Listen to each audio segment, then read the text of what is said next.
আজি তেখেতৰ যিটো হিয়াৰিং আছিলে এইটো কেছত তো প্ৰথমতে সিদ্ধাৰ্থ শৰ্মাই এখন পিটিশ্যন দিছিলে আৰু শ্যামকানু মহন্তৰ এখন পিটিশ্যন আছিলে। তেওঁলোকে বাহিৰৰ পৰা মানে ভিডিঅ' কনফাৰেন্সিঙৰ যোগেৰে কেছকেইটা কৰিব বিচাৰিছে তেওঁলোকৰ এডভকেটে।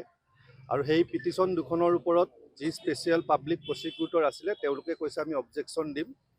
আৰু অবজেকশ্যন দিছে দুটা কণ্ডিশ্যনত সেই দুখন পিটিশ্যন এলাও হৈছে যে একিউজডৰ যদি আইডেণ্টিফিকেশ্যনৰ কথা আহে যেতিয়া আমাৰ ট্ৰায়েলত শুনানি কালত সেইটো তেওঁলোকে অবজেক্ট কৰিব নোৱাৰিব। আৰু ২ নম্বৰ কথা ট্ৰায়েলৰ সময়ত তেওঁলোক ইয়াত আহিব লাগিব যেতিয়া ক্ৰছ কুৱেশ্যনিং কৰে।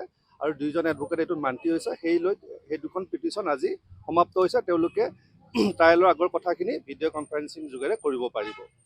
আৰু তাৰপিছত বেইল পিটিশ্যন আৰু দুখন আজি আহিলে। শ্যামকানু মহন্তই বেইল পিটিশ্যন দিলে আৰু বড়ো বুলি এজন আছিলে ৰত্নেশ্বৰ বড়ো তেওঁৰ দিলে। আৰু সেই দুখনতো স্পেচিয়েল পাব্লিক প্ৰচিকিউটৰে কৈছে আমি অবজেকশ্যন দিম।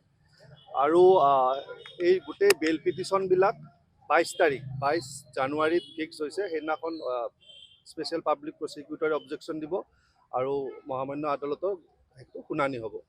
আকৌ 30 তাৰিখে গোচৰৰ যিটো ৰেগুলাৰ ডেট সেইটো হৈছে। সেই ডেটত যিটো আজি চাৰ্জ হিয়াৰিঙৰ কথা আছিলে, যিহেতু তেওঁলোকে অন্য কেইখনমান পিটিশ্যন দিছে যে আমাৰ কি নাম আছিলে তাৰ সিদ্ধাৰ্থ শৰ্মা আৰু গোস্বামী, তেওঁলোকে কৈছে আমি কিছুমান ডকুমেণ্ট পোৱা নাই, গতিকে ডকুমেণ্টখিনি নোপোৱাৰ কাৰণে আজি চাৰ্জ হিয়াৰিংটো নহ'ল। আৰু সিদ্ধাৰ্থে দিছে গোস্বামীয়ে এখন পিটিশ্যন দিছে যে তেওঁৰ গা বেয়া, তেওঁ প্ৰপাৰ ট্ৰিটমেণ্টৰ কাৰণে হেৰি লাগে। আৰু একৰ্ডিংলি কোৰ্টে এটা অৰ্ডাৰ কৰিছে যে তেওঁৰ যদি গা বেয়া এইটো ফাণ্ডামেণ্টেল ৰাইট হয়, সেইটো তেওঁ নিশ্চয় ট্ৰিটমেণ্ট কৰাব।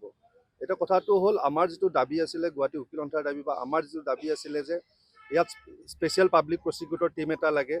যিয়ে নহওক আজি 4-5 জনীয়া টীম এটা দিছে জিয়াউল কামাৰ ছাৰৰ নেতৃত্বত।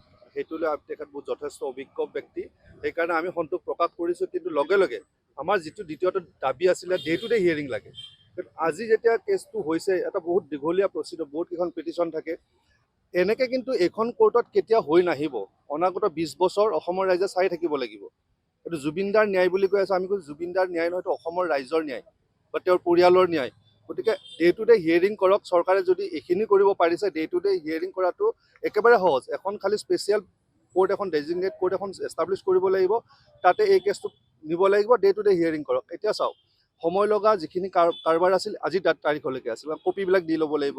কপিটো যিহেতু আপোনালোকে জানে ইমান 1000 পৃষ্ঠাৰ এটা চাৰ্জশ্বিট হয়, গতিকে কপিবিলাক দিওঁতে সময় লাগিছে, ডেফিনেটলি লাগিব। কোনোবাই কিবা কপি পোৱা নাই, কোনোবাই পাইছে, এইবিলাক থাকিব খেলি মেলি। কিন্তু অহা ডেটৰ পিছত 30 তাৰিখে যদি চাৰ্জ হিয়াৰিংটো হৈ যায়, পিছৰ ডেটৰ পৰা কিন্তু সাক্ষী আৰম্ভ হ'ব। সাক্ষী আৰম্ভ হ'লে প্ৰতিটো ডেটত কিন্তু সাক্ষী ল'ব পাৰিব।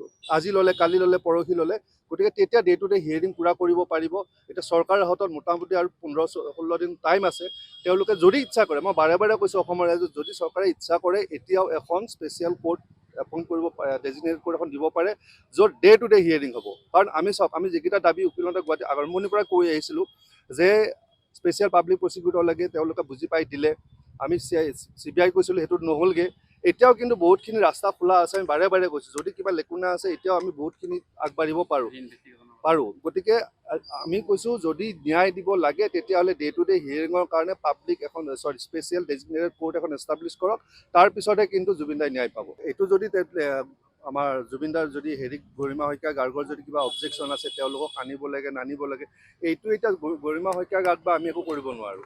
এইটো এটা কোৰ্টলৈকে আহিল। যদি তেনেকুৱা, মই সেইকাৰণে কৈছোঁ এতিয়া বহুত কৰিব পাৰি। কোৰ্টত যদি কিবা কাৰণত আহে যে ফাৰ্ডাৰ ইনভেষ্টিগেশ্যন লাগে বিফ'ৰ চাৰ্জ হিয়াৰিং, কিন্তু এটা সময়ৰ পিছত কিন্তু নহ'ব, টেকনিকেল কথা আছে। গতিকে সেইবিলাক কৰিব লাগিলে এতিয়াই ভালকৈ হোমৱৰ্ক কৰিব লাগিব, এতিয়াই ভালকৈ হোমৱৰ্ক কৰিয়ে কামটো কৰিব লাগিব। যদি তোমাৰ প্ৰবাসী অসমীয়া আহিব লগা আছে তেতিয়াহ'লে নিশ্চয় আহিব পাৰিব, কিন্তু মুখৰ কথাত নহ'ব নহয়। মানুহ এটা ইনভেষ্টিগেশ্যন কৰি যদি তেওঁলোকৰ এগেইনষ্টে পোৱা নাই, সেইকাৰণে চাগে তেওঁলোকক একিউজ কৰা নাই। যদি পালেহেঁতেন কৰিলেহেঁতেন, নাজানো। যদি এইকাৰণে কৈছোঁ আমি ইপচেণ্ট বাটতে আছোঁ, যদিহে হ'ব পাৰে তেনেকুৱা কথাত আছোঁ। গতিকে কাৰোবাক জোৰ দিলেই হ'ব, আনিবই লাগিব, তেনেকুৱা ধৰণৰ কথা নাই। কিন্তু এতিয়াও ৰাস্তা খোলা আছে। আমি বিচাৰিছোঁ প্ৰকৃত অপৰাধী, যিজন প্ৰকৃত অপৰাধী তেওঁ শাস্তি পাব লাগে। কিবা এটা কথাত বেলেগে শাস্তি কিন্তু পোৱাটো আমি নিবিচাৰোঁ। কাৰণ আপুনি যদি কিবা বিনা দোষত শাস্তি পায় ভাল নালাগিব। ঠিক তেনে যিজন শাস্তি দুখ কৰিছে তেওঁ যদি হাৰি যায়, সেইটোও কিন্তু আমাৰ ভাল নালাগিব। গতিকে আচল কাৰণটো উদঘাটন হ'ব লাগে। সেইকাৰণে আপুনি কৈছিলে কৰোণাৰ কথাটো কৈছে। কৰোণা কোৰ্টত গ'লে ছিংগাপুৰত যিটো হৈছিলে, আচলতে অসমৰ ৰাইজে নাজানে, আমি বেছি ভালকৈ নাজানো, কিন্তু যিখিনি অধ্যয়ন কৰিছোঁ কৰণৰ কোৰ্টত কি হ'ল, যেতিয়া এনেকুৱা ধৰণৰ কিবা এটা ইনচিডেণ্ট হয়, ডেথ হয়, চব কেছত নহয়, স্পেচিয়েল কেছত, তেতিয়া তেওঁলোক কৰণৰ কোৰ্ট বহে। কৰণৰ কোৰ্টৰ এজন জাজ হয়।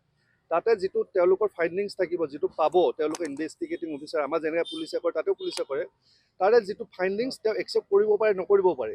যদি একচেপ্ট কৰিলে হৈ গ'ল, যদি একচেপ্ট নকৰে ফাৰ্ডাৰ ইনভেষ্টিগেশ্যন দিব পাৰে। ইয়াতে কিন্তু পৰিয়ালৰ লোকৰো কিন্তু তাত হেৰি আছে, ৰোল আছে। পৰিয়ালৰ লোক যদি তাত পাৰ্ট লৈ কয় যে আমাৰ ইয়াত অবজেকশ্যন আছে, ইয়াত ফাৰ্ডাৰ ইনভেষ্টিগেশ্যন হ'ব পাৰে বুলি যদি আমি আমাৰ ফালৰ পৰা ক'ব পাৰোঁ, তেতিয়াহ'লেও কিন্তু কৰোণাৰ যিজন জাজ থাকে তেওঁ এটা ফাৰ্ডাৰ ইনভেষ্টিগেশ্যনৰ কাৰণে এটা মানে ৰাইটাৰ দিয়া এটা পূৰা স্কোপ থাকে। তেতিয়া আকৌ নতুনকৈ বস্তুটো আৰম্ভ হ'ব। এতিয়া ড্ৰাউনিং বুলি কৈ যিটো প্ৰথম আছিলে, তেওঁলোকে দেখিছে ড্ৰাউনিঙে হয়, যিটো ৰিপৰ্ট পাইছে, সেইকাৰণে এইটো কৈছে। যদি বেলেগ এংগুলত আমি কথাটো এষ্টাব্লিছ কৰিব পাৰোঁ টু প্ৰপাৰ চেনেল, আমাৰ হত্যাৰ গোচৰ গতিকে হত্যাৰ কাৰণে আছিলে কাৰণে কৰোণাৰ হ'ল, আদাৰৱাইজ বেলেগ কেছবিলাকত নহয়। মানে যিবিলাক কেছ অলপ ধৰক গুৰুতৰ হয় সেইবিলাকত হয়। গতিকে সেই লাইনটোত যদি আমি যাব পাৰোঁ, তেওঁলোকৰ পৰিয়াল কেনেকৈ যায় কেনেকৈ নাযায়, এক্সটাৰ্নেল এফেয়াৰ্ছ মিনিষ্টাৰ নিশ্চয় চিনাকি আছে, এম্বেচিত যোগাযোগ কৰি নিশ্চয় যাব পাৰে 14 তাৰিখৰ হিয়েৰিঙত। আমি বিচাৰিছিলোঁ যে তাত পাৰ্ট লোৱাটো, গতিকে পাৰ্ট লোৱা নাই, তেওঁৰ কিবা অসুবিধা হ'ব পাৰে। গতিকে সেইটো আচলতে কৰিব লাগিছিল আৰু কৰাটো দৰকাৰ, চ' ডেট আচল কথাটো আমি গম পাওঁ, অসমৰ মানুহে গম পাওক কি হৈছিল জুবিনদাৰ লগত।